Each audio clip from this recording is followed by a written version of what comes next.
बोले सदगुरु भगवान की जय।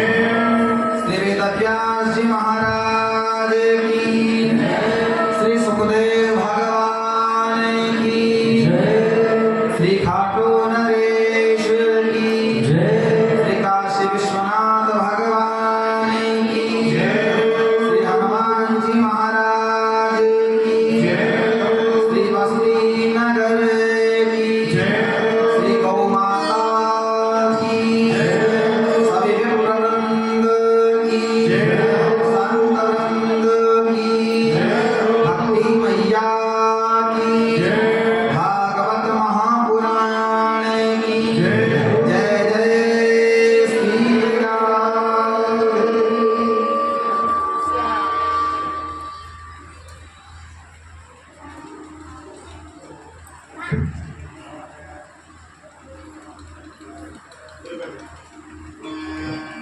परम मंगलमय परात्पर अखिलेश्वर अकारण करुणा वरुणालय भक्तवांछा कल्पतरु श्री तड़ित विनिंदित पीताम्बरधारी श्री बालकृष्ण लाल की प्रत्यक्ष वांगमयी मूर्ति श्रीमद्भागवत महापुराण बाधाहरण अकारण निर्विकार निर्विकल्प युगल वर श्री राधा कृष्ण श्री बालकृष्ण लाल की प्रत्यक्ष वांगमयी मूर्ति श्रीमद्भागवत महापुराण। बंधुओं, हम सब आज श्रीमद्भागवत महापुराण के चतुर्थ दिवस में प्रवेश करने जा रहे हैं। सर्वप्रथम हम व्यासपीठ से श्रीमद्भागवत महापुराण के चरणों में कोटिशः प्रणाम करते हैं। तत्पश्चात मंदिर के श्री प्रतिष्ठापित श्री श्याम प्रभु के चरणों में प्रणाम और आपके तालाब गांव के जो समस्त प्रतिष्ठापित देवी देवता हैं उनको प्रणाम और श्रीमद्भागवत महापुराण के पूजा पाठ में नियुक्त ब्राह्मण रत्नों का अभिनंदन। हमारे सहयोगी विद्वत वरणीय संगीत के मर्मज्ञ संगीत के विद्वानों का हार्दिक अभिनंदन और श्रीमद्भागवत महापुराण के श्रवण करने आए हुए समस्त ब्राह्मण वृंद विप्रवृंद भक्तवृंद और भक्ति स्वरूपाई माताएं बहनों सभी को प्रेम से जय श्री राधे, जय श्री कृष्णा, हरि ओम। आइए श्रीमद्भागवत महापुराण के हम सब आज मीठी मीठी जो रसीली कथा है उसको श्रवण करने से पूर्व 2 मिनट उस गोविंद को याद करते हैं। वो कहते हैं ना, जिसको देखने के बाद हमारी नजरें कभी हटे ही ना। अगर देखना है ना तो सबसे सुंदर चेहरा हमारे प्रभु श्याम प्रभु का है और उसको देखने के बाद कोई दूसरा चेहरा भारत आगे नहीं है। तो आइए प्रभु विराजमान हैं, उनका ध्यान करते हुए तुझे देखा तो सब देखा, देखा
समस्त भक्तरंग भक्ति स्वरूपाई माताएं बहनों, समाहित चित्त होकर के आप सभी श्रीमद् भागवत महापुराण के पावन प्रसंगों को श्रवण करेंगे।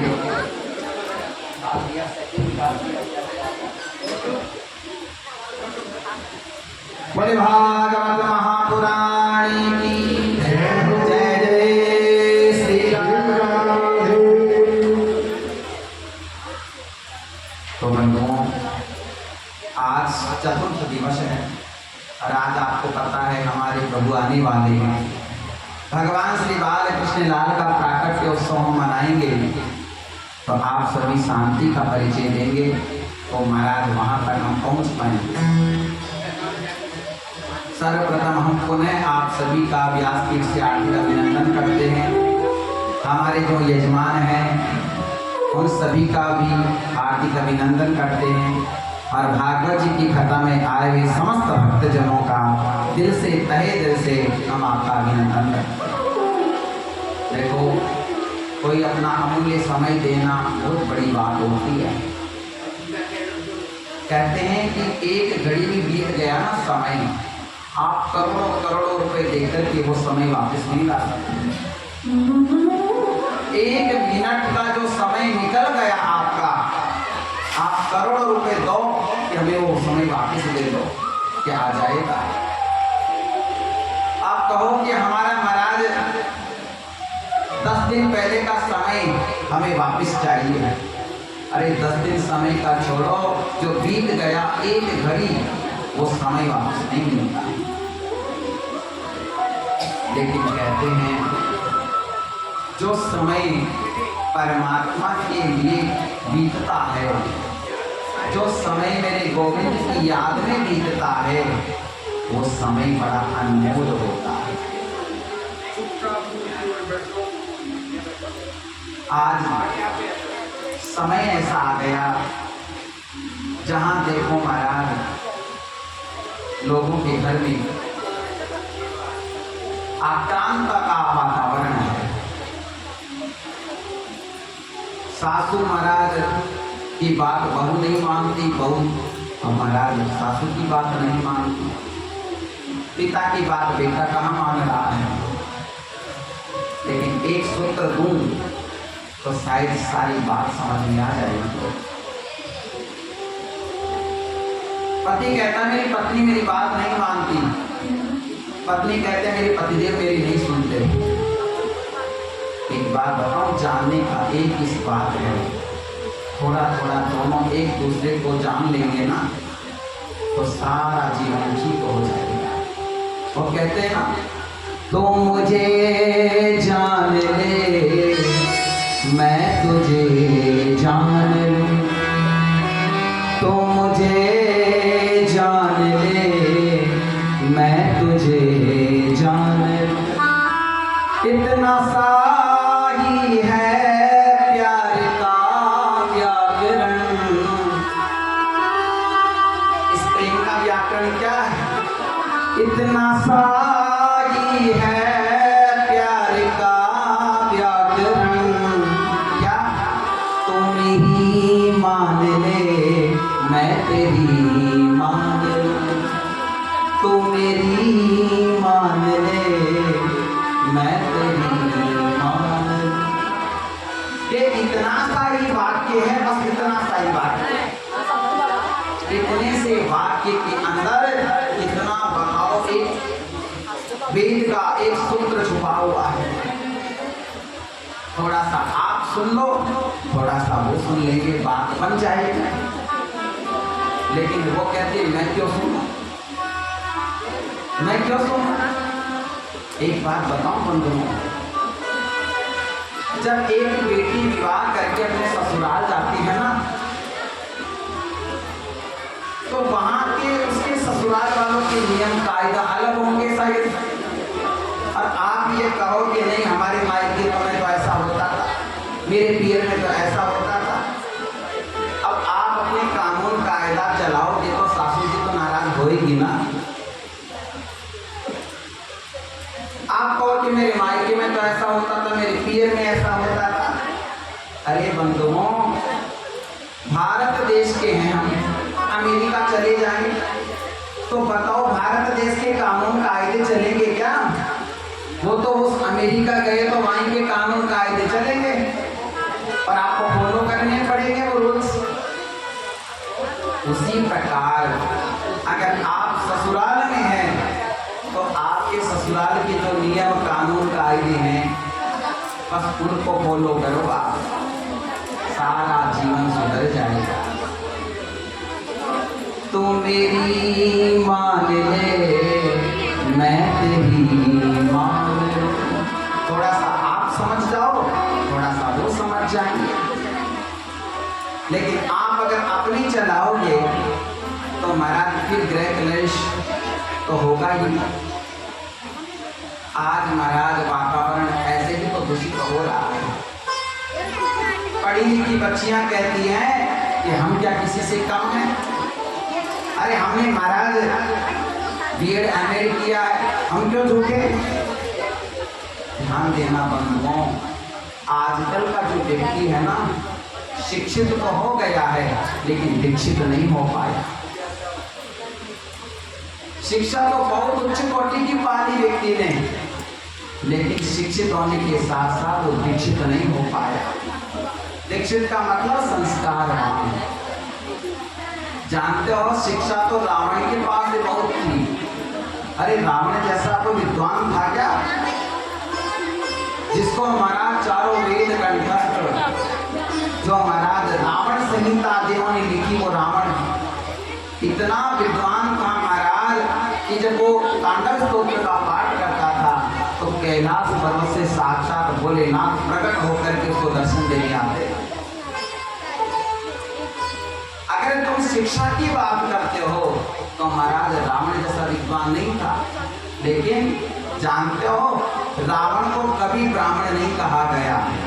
अगर उसको कहा गया तो रावण को राक्षस नहीं कहा गया। क्यों कहा गया? साक्षरा विपरीता राक्षसा भवन्ति। साक्षरा का उल्टा क्या हुआ? राक्षसा। साक्षरा विपरीता राक्षसा भवन्ति। अगर शिक्षित नहीं हो आप, शिक्षित होने के साथ दीक्षित नहीं हो, तो आपकी भले कितने डिग्रियां हो, वो डिग्रियां किसी मायने में नहीं रहती। मैं ये नहीं कहता अपने बच्चों को पढ़ाऊंगा, पढ़ाना चाहिए। हर माता पिता का कर्तव्य होता है कि अपने बच्चों को पढ़ाए, उनको भविष्य बनाए, लेकिन इतना भी बड़ा मत बना देना कि वो बच्चा आपको छोटा समझने लग जाए। अपनी संतान को इतना भी बड़ा मत बना देना कि वो आपको भी बड़ा छोटा समझने लग जाए। अरे आप ये आशा करते हो ना कि बड़े होकर के हमारे बच्चे हमारी सेवा करेंगे, हमारी बहू हमारे पैर दबाएगी, हमारे लिए हलवा बनाएगी, हमारे लिए खीर मालपुआ बनाएगी। ये आस छोड़ देना। अरे आस करो तो अपने आप से आस करो। आप ऐसी आशी क्यों करते हो कि हमारा जब खाट में पड़ जाएंगे तो हमारे बेटे वो हमारी सेवा करेंगे? अरे आप ऐसी काम ना करो, भगवान करे हम कभी खाट में पड़े ही ना, और हम तो स्वयं हमारी सेवा करते रहे। हम किसी दूसरे से सेवा क्यों करवाएं? लेकिन आप कहते हो नहीं महाराज, हमारे बच्चों को पढ़ा रहे हो, अब पढ़े लिख जाएंगे ना, इनकी शादी हो जाएगी, और फिर महाराज मैं तो बैठी रहूंगी और मेरी बहू भोजन बनाएगी और मेरे को भोजन कराएगी, मैं थक जाऊंगी तो रात को मेरे पैर दबाएगी। गलत बात, आशा कभी नहीं करनी चाहिए। आवाज नहीं करेंगे। अरे देखो आप ये मैंने एक व्यक्ति, एक महाराज जी थे, वो किसी घर गांव में गए, तो महाराज उस घर में गए तो मैं तो पति पत्नी थे, तो उनके नन्हा से एक बच्चा था। तो महाराज जी ने कहा कि अरे यजमान जी आप भगवान का भजन करते हो नहीं करते हो? वो दोनों पति पत्नी युवा थे उस समय। उन्होंने कहा महाराज भगवान का भजन अभी कहाँ, हमारी उम्र है, अभी तो हमारा नन्हा सा बच्चा है, उसको पढ़ाएंगे लिखाएंगे, उसकी नौकरी लग जाएगी, और जब गवर्नमेंट सर्वेंट हो जाएगा ना तो महाराज उसका अच्छे परिवार में विवाह करेगी, बहू आ जाएगी, और जब बहू आ जाएगी तब महाराज बैठ करके माला जपेंगे, सेवा करेंगे ठाकुर जी की। संत ने कहा भैया समय का तो पता नहीं है। समय आगे बढ़ा तो नन्हा सा बच्चा था, पढ़े लिख करके बड़ा आदमी बन गया, नौकरी लग गई, बड़ी छोकरी मिल गई। और क्या हुआ, जैसे ही वो आई पत्नी उसकी, उसने कहा देखो जी मैं आपके माता पिता के साथ नहीं रहूँ, आपके या तो माता पिता रहेंगे या मैं रहूँगी, देख लो किसको चुनना है। अब लड़का किसकी माने? वो तो महाराज नया नया रिश्ता था, उसने कहा ठीक है तेरी मानेगी, अपनी पत्नी को लेकर के विदेश चला गया। अब इधर वो बूढ़ी हो गई थी पति पत्नी, वो पत्नी कहने लगे देखो जी हमारा तो कोई नहीं है, जिस बच्चे को हमने पढ़ा लिखा करके नौकरी लगाई, विवाह किया, और आज वही भी छोड़ करके चला गया। तो ये मैंने क्यों कहा आपको? ये मैंने इसलिए कहा कि आशा किसी से नहीं करना चाहिए। संसार के लोगों से आशा न किया करना। कल बताया था ना उस समय मैंने आपको, ये संसार के लोग महाराज कोई किसी का सगा नहीं है। अरे आप जिस बच्चे की आस कर रहे हो वो बच्चा भी महाराज छोड़ करके चला गया। अब पत्नी कहती है देखो जी हमारा कोई नहीं है। अब ये फैसला कब लिया उन्होंने? जब महाराज बच्चे का विवाह हो गया, पत्नी आ गई उसके और बूढ़े हो गए, तब ये पता चला कि हमारा कोई नहीं है। जब ये पता बुढ़ापे में चला तो अभी से मान लो कि हमारा कोई नहीं है, अभी से एक्सेप्ट कर लो, अभी से स्वीकार कर लो कि हमारा कोई नहीं है। हाँ हमारी जिम्मेदारी है बच्चों को योग्य बनाना, बच्चों को संस्कार देना, बच्चों को विवाह करना, पढ़ाना लिखाना, ये जिम्मेदारी है माता पिता की। वो जिम्मेदारी आप निभाओ, लेकिन उनसे आशा करना गलत बात है। तो देखो कल आप सभी ने श्रवण किया, भगवान श्री नारायण के नाम से वो अजामिल नाम का व्यक्ति तर गया, उसका उद्धार हो गया। भगवान ये कहते हैं कि भैया तुम मेरी मर्जी में अपनी मर्जी मान, मिला लो। मेरी मर्जी में अगर तुम अपनी मर्जी मिला लोगे ना तो समझ लेना तुम्हारा स्वतः कल्याण हो जाएगा। लेकिन हम उनकी मर्जी में अपनी मर्जी कहाँ मिलाते हैं? वो भजन है ना, तेरी मर्जी का, अरे तेरी मर्जी का मैं हूँ गुलाम, मेरे अलबेर शाम, मैं हूँ गुलाम, मेरे अलबेर शाम, मेरे अलबेर शाम, मेरे अलबेर शाम, अलबेर शाम, मेरे अलबेर शाम, तेरी मर्जी का मैं हूँ गुलाम, ताली सेवा, मेरे अलबेर शाम, मेरे अलबेर शाम, मेरे अलबेर शाम,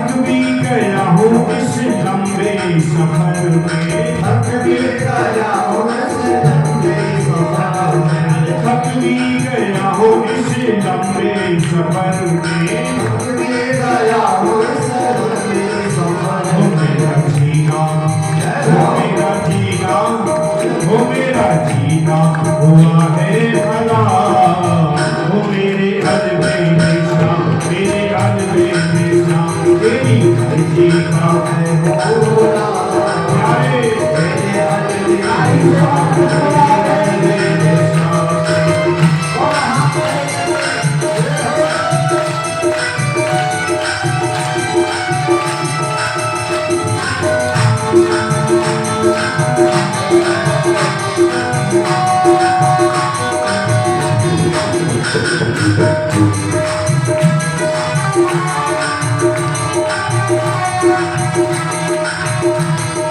तेरी सजा में कटी है राहें, तेरी सजा में कटी है राहें, मेरे प्यारे मेरे श्याम, इस जमाने की आदत तो है दिमागी के जैसी, मेरे प्यारे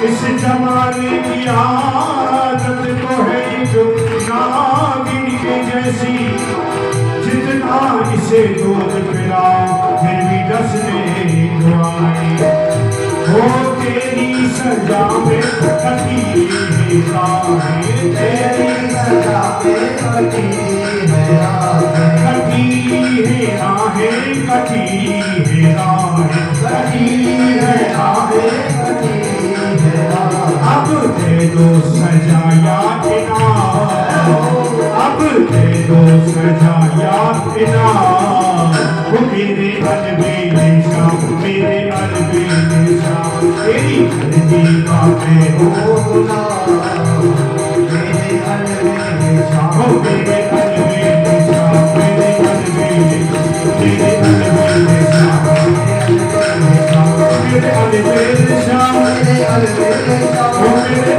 मेरे अलबेर शाम, मेरे अलबेर शाम, मेरे अलबेर शाम, मेरे अलबेर शाम, मेरे अलबेर शाम, मेरे अलबेर शाम,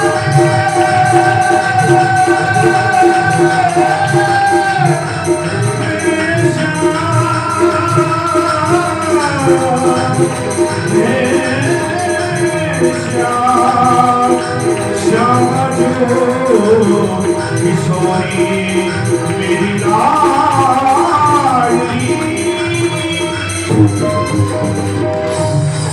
राधा गोविंद भगवान की, श्रीमद् भागवत महापुराण की जय। तो देखो यहाँ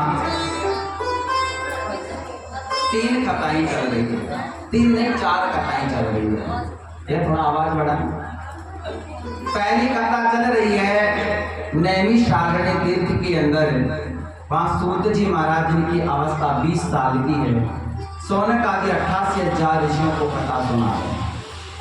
और दूसरी कथा चल रही है गंगा जी के किनारे, जहाँ श्री सुखदेव मुनि राजर्षि परीक्षित को कथा सुना रहे। और तीसरी कथा चल रही है मैत्रेय ऋषि गंगा जी के किनारे विदुर जी को कथा सुना रहे। चौथी कथा चल रही है अलवर जिले के अंदर तालाब गांव के अंदर, वहाँ एक पागल आपको कथा सुना रहा है।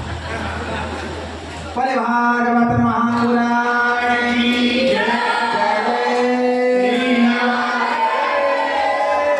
तो सुखदेव मुनि से ने कहा राजन, भगवान समदृष्टा है, भगवान सबको समदृष्टा है।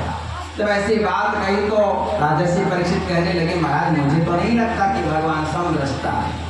कि समा प्रिया सुरद ब्रह्मन भूतानां भगवान स्वयं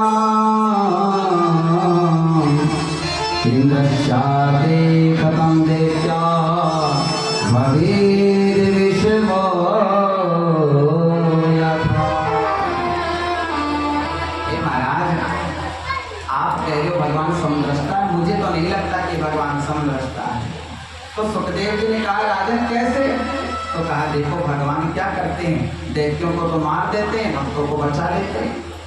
कहे दैत्य भगवान के नहीं है, भगवान के लिए भी तो भगवान क्या करते हैं, देवताओं को तो पक्ष ले लेते हैं और दैत्यों को मार देते हैं। महाराज ये तो गलत बात है ना। इन्होंने कहा राजन ऐसी कोई बात नहीं है, भगवान ना तो किसी को मारते ना किसी को बचाते हैं। कि राम किसी को मारे नहीं, अरे ऐसा नहीं मेरो राम, अपने आप मर जाते हैं करके बुरे काम। ये गलत कार्य करते हैं और स्वयं मर जाते हैं। महाराज भगवान कब किसी को मारते हैं? तो कहा महाराज फिर आपने कैसे कह दिया गीता जी में कि यदा यदा हि धर्मस्य ग्लानिर्भवति भारत अभ्युत्थानम् अधर्मस्य तदात्मानं सृजाम्यहम्। भगवान यदा यदा हि धर्मस्य ग्लानिर्भवति, तो कहा ये तो ऐसे ही है कि जैसे भगवान देखते हैं रावण आदि दुष्टों को मारने के लिए नहीं आए, भगवान कंस आदि को मारने के लिए धरती पर अवतार नहीं लेते हैं। तो कहा फिर भगवान क्यों आते हैं? तो कहा ये भक्तों के लिए अवतार लेते हैं मेरे गोविंद। अरे भगवान का जहाँ राज्याभिषेक होने वाला था ना राम जी का, तो जानते हो जो राजा बनने वाला होता है उसको तो खुशी होनी चाहिए ना, लेकिन राम जी उदास हो गए थे। राम जी सीता जी को कहते हैं जानकी मुझे इस राजगद्दी पर नहीं बैठना। तो कहा क्यों? तो कहा जानकी जानते हो एक माँ ऐसी है जिसको उसके गुरु ने वचन लेकर के गए थे। मतंग ऋषि ने माँ सबरी को वचन दिया था कि बेटा तू यहाँ रहना। कहते हैं जिस समय सबरी आश्रम में आए थे ना मतंग ऋषि के, उस समय उसकी अवस्था थी 10 साल की। और मतंग ऋषि ने उसको अपनी बेटी बना लिया था और कहा था बेटा देखना एक दिन इस कुटिया में राम आएंगे। कब कहा था? जब ये 10 साल की थी। मतंग ऋषि महाराज मर गए। कहते हैं कहाँ वो 10 साल की बच्ची और कहाँ 80-85 साल की डोगरी हो गई, लेकिन उसने आस नहीं छोड़ी। उसको यही आस थी कि मेरे गुरु का वचन है। क्या कहा था कि राम आएंगे। महाराज बूढ़ी हो गई, आस नहीं छोड़ा। तो राम जी कहते हैं सीता अगर मैं नहीं गया ना तो उस गुरु का वचन मिथ्या हो जाएगा। अरे देवी एक ऋषि ने एक गुरु ने अपने शिष्य को आश्रम में नहीं आने दिया। अगस्त ऋषि के शिष्य हैं सुतीक्ष्ण जी महाराज। और सुतीक्ष्ण जी महाराज ऐसे हैं कि गुरु के पास रहते, ध्यान से सुनना। अब गुरुजी के पास रहते तो एक दिन गुरुजी ने कहा कि देख बेटा सुतीक्ष्ण, मैं कहीं जाकर यात्रा के लिए जा रहा हूँ, मैं 10 दिन में आऊँगा, तो देख बेटा आश्रम का ध्यान रखना और अपने जो ठाकुर जी ना शालिग्राम भगवान उनकी रोज सेवा करना। अब गुरुजी तो चले गए और सुतीक्ष्ण जी महाराज सेवा में जुट गए। शालिग्राम शिला देखी है ना आपने, काली काली, आप परिचित होंगे। तो जो शालिग्राम शिला है उनकी महाराज रोज पूजा करते। एक दिन सुतीक्ष्ण जी महाराज की इच्छा होगी कि जामुन खाएं, नदी के किनारे जामुन का पेड़ था। तो सुतीक्ष्ण जी वहां पहुंच गए और उन्होंने देखा कि मैं कैसे बहुत इतने ऊंचे हैं जामुन को, तो शालिग्राम जी की जो शिला है ना उन्हीं को उठा लाए और फेंक फेंक करके इतने सारे इकट्ठे कर लिए जामुन। और अब की बार ऐसा फेंका कि महाराज शालिग्राम जी सीधे नदी में चले गए। अब तो सुतीक्ष्ण जी को चिंता हो गई कि गुरु जी आएंगे, कहेंगे मेरे शालिग्राम जी कहाँ हैं, डांटेंगे और नदी में से कैसे निकाले, कहाँ गिर गई। इन्होंने सोचा कि शालिग्राम जी की जो आकार है ना जामुन के बराबर है, इतने ही शालिग्राम जी इतने जामुन, तो सोचा क्यों ना शालिग्राम जी की जगह जामुन रख देता हूँ। तो सुतीक्ष्ण जी ने क्या किया, अंदर गए और महाराज माला पहना करके जामुन के तिलक चंदन लगा करके रख दिया कि हो गया। गुरुजी आए, गुरुजी ने पूछा बेटा सुतीक्ष्ण बढ़िया सेवा हो रही है? तो हाँ गुरुजी चकाचक सेवा हो रही है। तो गुरुजी प्रातःकाल जल्दी आए थे, स्नान ध्यान किया, सोचा मैं शालिग्राम जी की पूजा करूं। तो शालिग्राम जी को महाराज तांबे की कटोरी में रखा वहां पर, और जैसे ही जल डाला तो महाराज का कलर छूट गया। उन्होंने सोचा राम राम ये क्या होगा, शालिग्राम जी का कलर कैसे निकलने लगा, दबाया पिचक गई, महाकुंडली बाहर निकल गई। सुतीक्ष्ण यहाँ पर क्या गुरुजी क्या हुआ, अरे ये क्या हो गया। सुतीक्ष्ण ने कहा पुनि पुनि चंदन पुनि पुनि पानी धुल गई, मैं कहा जानू महाराज तुम्हारे शालिग्राम जी कहाँ गए। तो कहा ये तो बता कि ये कलर कैसे छूट गया, ये तो मेरे शालिग्राम जी नहीं है, कहाँ है बता मेरे शालिग्राम जी। तो रोने लगे सुतीक्ष्ण जी, कहा गुरुदेव मुझे जामुन खाने की इच्छा हुई थी ना, तो नदी के किनारे में इनको चला चला करके जामुन तोड़ रहा था तो नदी में गिर गई। गुरु जी को गुस्सा आ गया।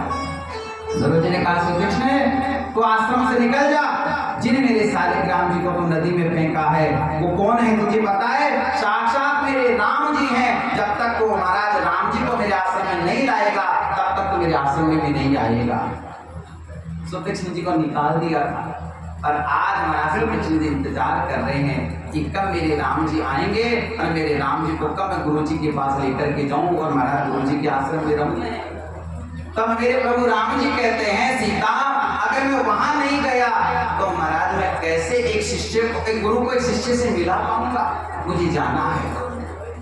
अरे अगर भगवान राम को रावण को मारना था तो वो तो सर्वांतर्यामी है, वहीं बैठे बैठे भी मार सकते थे रावण को। क्यों आए, वो माता सबरी के लिए आए, वो सुतीक्ष्ण जी के लिए आए, वो अगस्त्य ऋषि के लिए आए, वो संतों के लिए आए, वो माँ अनसुईया के लिए आए, वो अत्रि ऋषि के लिए आए। मेरे बंधुओं मेरे गोविंद मेरा परमात्मा किसी को मारता नहीं है, वो तो ऐसे ही है। चलो ठीक है हम चल रहे हैं, जैसे आपका गांव है, चलो भैया वहां पर अपने तालाब गांव में खता तो हो रही है, जैसे बाबूजी सोचे खता करा रहे हैं, तो पांडाल तो ये हो गया महाराज जी यहाँ रह जाएंगे सुखदेव आश्रम में और यहाँ खता हो जाएगी, चलो हम भी आए तो हमारा घर है, इनको सफाई भी करते चले हाथ। तो उसी प्रकार भगवान अवतार तो लेते भक्तों के लिए और देखते हैं कि थोड़ा से मच्छर ज्यादा हो गए, लोग मच्छरों को मारते चलते हैं, बस ये काम है और भगवान किसी को मारते नहीं। इन्होंने कहा महाराज ये तो जैसी भगवान के कोई भक्ति की कथा है क्या आपके पास। इन्होंने कहा पूरी भक्तों की कथा है हमारे पास। तो इन्होंने कहा प्रहलाद जी का चरित्र सुनाया। ये कहते हैं राजन जो ये हिरण्याक्ष और हिरण्यकश्यप दो भाई थे ना, और जब भगवान वाराह ने हिरण्याक्ष का वध कर दिया था तब ये दूसरा भाई हिरण्यकश्यप प्रतिशोध की ज्वाला में जलने लगा और इसने सौगंध खा लिया कि जब तक मैं विष्णु को नहीं मान लूंगा मैं चैन की सांस नहीं लूंगा। और उसने क्या किया, मंदराचल पर्वत पर घोर तपस्या करी और इतनी घोर तपस्या करी कि ब्रह्मा जी को प्रकट होना पड़ा। ब्रह्मा जी ने कहा, भाई हिरण्यकश्यप, तूने घोर तपस्या करी है, बताओ वरदान मांग, तुझे क्या चाहिए? अब जानते हो राक्षस क्या मांगता है पहले? तो कहा मुझे अमर बना दो। ब्रह्मा जी ने कहा, भले आदि, अमर तो मैं भी नहीं हूँ, मुझे भी मरना पड़ता है। हाँ, इसके अलावा जो कुछ मांगेगा वो तुझे देने के लिए तैयार है। इन्होंने कहा, ठीक है महाराज, अगर मुझे अमरता का वरदान नहीं दे सकते तो ये वरदान दे दो कि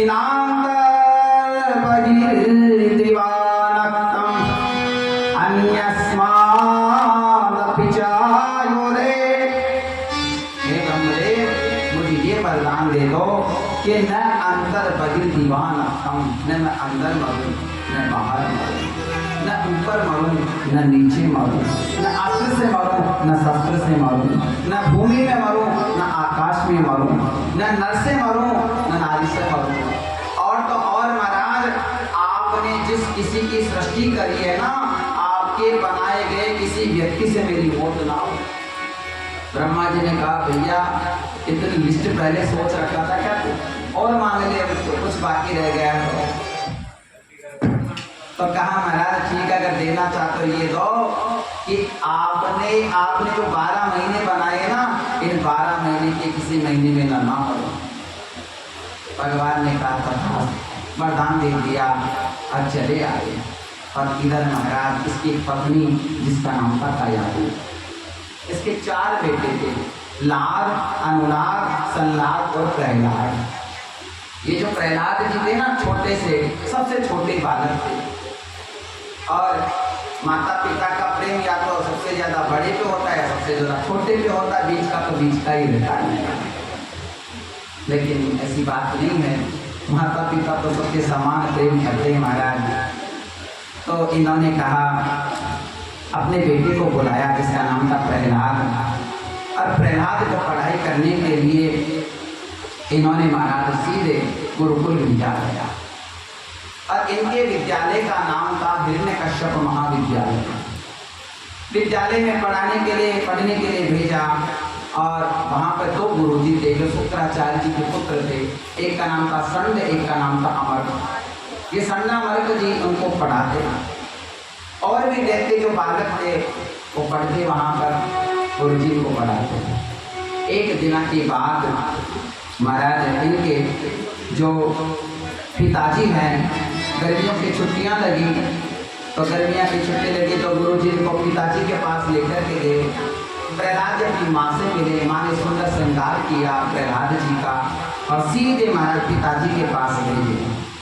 पिताजी सिंहासन पर बैठे थे राज्य सभा में।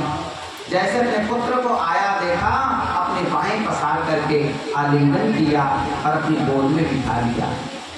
और गोद में बिठा करके पूछने लगे, बेटा एक बात बता, तूने विद्यालय में क्या सीखा? गुरुजी ने तुम्हें क्या क्या पढ़ाया मुझे बताओ। तो कहते, पिताजी मैंने एक बहुत सुंदर पाठ सीखा है। तो बता बेटा कौन सा पाठ है? प्रहलाद जी कहते हैं, तत्सागमन्ये सुरवल्य देहिना सदा समुद्रमेघ्रधिया मसग्रः हेत्वात्मपातं ग्रहमन्द्रकूपं वनं गतो यद् हरिमाश्रयेत्। पिताजी जो संसार में जन्म लिया है उस प्राणी मात्र को मरना निश्चित है। इसलिए पिताजी ये जो संसार है ना, ये संसारिक कुआं है, कुआं।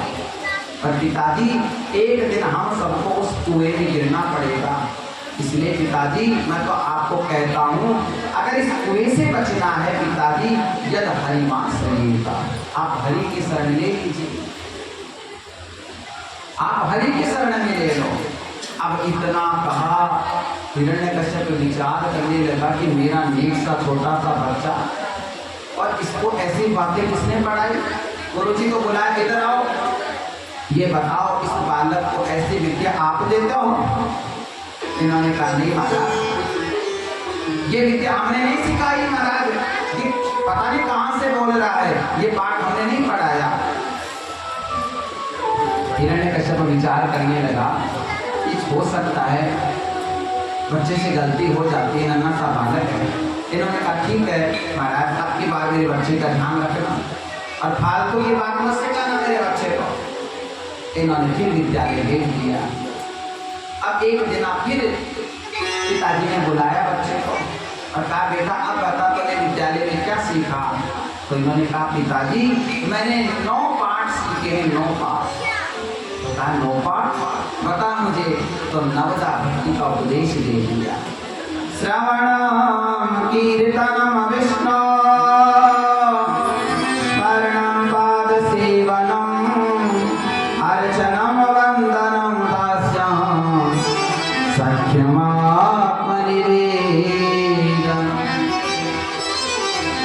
दादी सबसे पहले व्यक्ति को श्रवण करना चाहिए। देखो रामचरितमानस में नवदा भक्ति का उपदेश है। ये नवदा भक्ति क्या है? ये मानो 9 सीढ़ियां हैं भगवान को पाने के लिए। ध्यान से सुनना इस चरित्र को। पहला सीढ़ी है श्रवणम। जैसे आप भगवान को पाना चाहते हैं तो सबसे पहले भगवान कहाँ से मिलेंगे? श्रवणम। जब आपके कानों के अंदर ठाकुर जी की कथा होगी। जैसे कोई आपको कहे अरे भैया वो आदमी ऐसा है, वो ऐसी है। कहाँ से सुना? कानों से। तो आंखों से देखने की इच्छा होती है ना। तो कहते हैं ये नवदा जो पद है, नवदा भक्ति है, इसमें से पहली भक्ति श्रवण। जब आप पहली भक्ति को पास कर लोगे ना तब दूसरी सीढ़ी चढ़ोगे आप। भगवान को पाने के लिए 9 सीढ़ियां हैं। ध्यान से सुनना, 9 सीढ़ी। अब आप ये सोचो कि हम पहली सीढ़ी को छोड़ करके डायरेक्ट 8वीं 9वीं सीढ़ी पर पहुंच जाएं तो बताओ गिर जाओगे ना, चोट लग जाएगी। सीढ़ी ऊपर चढ़ेंगे तब भगवान प्राप्त होंगे। तो भगवान को पास पहुंचने के लिए पहली सीढ़ी का नाम है श्रवण। कि भगवान को पाना है तो भैया पहले ठाकुर जी की कथा से प्रेम करो, सुनो कथा को। और इतना सुनो कि महाराज हृदय में सुनते सुनते सुनते उनको देखने की इच्छा प्रकट हो जाए। जैसे आज आप कथा सुन रहे हो, जरा कल्पना करो जैसे हम भगवान के स्वरूप का वर्णन करते हैं कि भगवान इतने सुंदर है, भगवान ऐसे हैं, आप सुन रहे हो। अब आप जैसे एक कथा सुनी, 2 कथा सुनी, देखते देखते आपके मन में ऐसा तो आता होगा ना कि महाराज जिनकी बातें करते हैं वो हमारे सामने आ जाए तो, वो परमात्मा हमारे सामने आ जाए तो कैसा लगे। ये इच्छा जागृत हो जाती है। इसी महाराज भक्ति का नाम है श्रवण। जब महाराज ने नवदा भक्ति का उपदेश दिया, हिरण्यकश्यप को क्रोध आ गया और महाराज अपने जो सैनिक थे उन सैनिकों को कह दिया जाओ इस दुष्ट बालक को अभी के अभी मार दो, इसे ऊंचे पहाड़ से धक्का दे दो ताकि इसकी मौत हो जाए। अरे महाराज ये तो मेरे दुश्मन का गीत गाता है, ये मेरे सबसे बड़े परम शत्रु है, उसका गीत गाता है, इसे बंद कर दो, इसे गिरा दो, मार दो। सैनिकों ने महाराज पकड़े लिया प्रहलाद जी को और एक बहुत ऊंचा पर्वत था वहाँ ले गए और महाराज वहाँ से